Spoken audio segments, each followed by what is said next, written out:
सवाल ये पूछा गया है कि शरई निकाह हो जाने के बाद रुखसती से कबल बीवी के साथ शब्बाशी हम बिस्तरी करने का हुक्म क्या है। तो उसका जवाब ये है कि शरन जब निकाह सही हो जाए, दुरुस्त निकाह यानी हो जाए, तो उसके बाद शरई तौर पर अब वो एक दूसरे के लिए मियाँ बीवी, वो लड़की लड़का जो है वो हलाल है, वो अपने इज़्दिवाजी मामलात को जो है वो डील कर सकते हैं। शरीयत की नज़र में वो किसी किस्म के कसूरवार नहीं होंगे।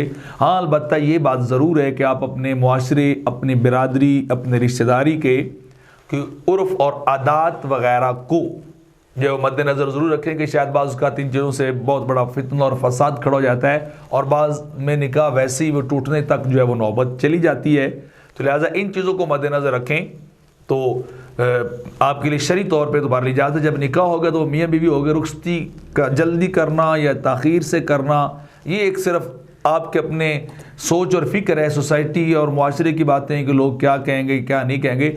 शरीयत के अंदर सिर्फ निकाह मतलूब है। जब वो हो जाए तो वो दो जो है ज़ौजैन यानी मियाँ बीवी या मर्द औरत जो है वो एक दूसरे के लिए हलाल और अपने बाकी के मामला जो है वो उनके लिए सारे दुरुस्त होंगे।